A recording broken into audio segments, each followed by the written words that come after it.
Ipinag-utos ni Pangulo Aquino ang deputization ng mga ahensyang tagapagpatupad ng batas sa bansa, kabilang ng AFP, para matiyak ang maayos at mapayapang halalan.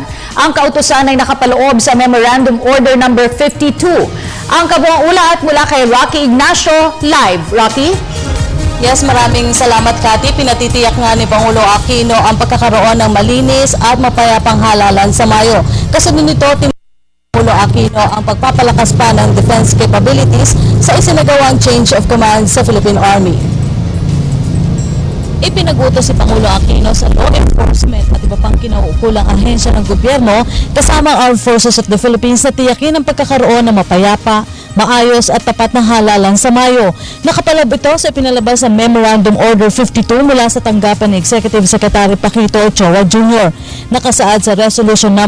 9589 ng Commission on Elections sa paghiling sa tanggapan ng Pangulo na italaga ang law enforcement, AFP at iba pang sangay ng gobyerno na tumulong sa nalalapit na halalan. Ang Memorandum Order 52 ay agad magkakabisa. Samantala sa isinagawang Philippine Army Change of Command Ceremony sa Fort Bonifacio, pinatitiyak ng Pangulo ang seguridad at kapanatagan ng taong bayan sa panahon ng halalan. Ang pagharap ng sambayanan sa panibagong sangandaan sa halalan sa Mayo ay udyat din ng panibagong hamon para sa ating kasunduluhan.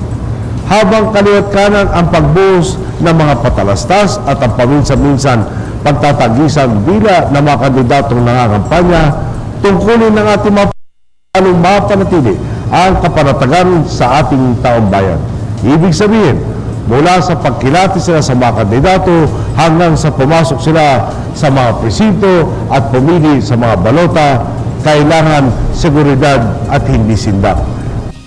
Pinangunahan ni Pangulo Aquino ang naturang seremonya kung saan naitalaga bilang bagong Commanding General ng Philippine Army si Lieutenant General Noel Cobales, kapalit ni Lieutenant General Emmanuel Bautista na naitalaga bilang bagong AFP Chief of Staff. Dito ipinaabot ng Pangulo ang kanyang kumpiyansa na maisulong ni Cobales ang reforma sa Philippine Army. Pinapurihan din ito si General Bautista kaugnay ng pagsusulong ng Internal Peace Security Plan para sa pagtamo ng hustisya. Tapos na niya ang yugto ng pangingibabaw ng pulbura kapalit ng mabuting edukasyon sa lahat ng kabataan. Muli na naman tinatawag ng panahon ang buong kasunduluhan mula sa isang bansang atrasado at hindi makaahon-ahon. Ipamana natin sa susunod na henerasyon ang isang Pilipinas na sabay-sabay sumasagwan at kapit-bisig na tumatanaw sa mga tagumpay na maaari pa natin makamit sa tuwid. Samantala, muling tiniyak ng Pangulo ang pagpapatupad ng AFP modernization at karampatang benepisyo sa mga sundalo. Git ng Pangulo, hindi naiiral ang salitang kalawang at antigong gamit sa AFP dahil sa inaasahang pagdating ng mga bagong kagamitan. Kung dati panay kinakalawang at dekating na bangka ang salbabida ng Navy laban sa kapahamakan, ngayon meron na silang Hamilton class cutter at may paparating pang isa.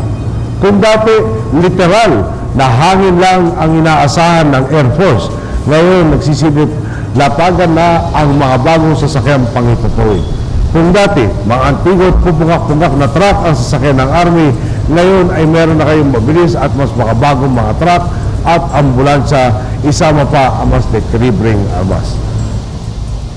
At yan po ang ating pag-uulat mula dito sa Malacanang sa tulong ng RTVM. Ako po si Rocky Ignacio para sa Telebisyon ng Bayan.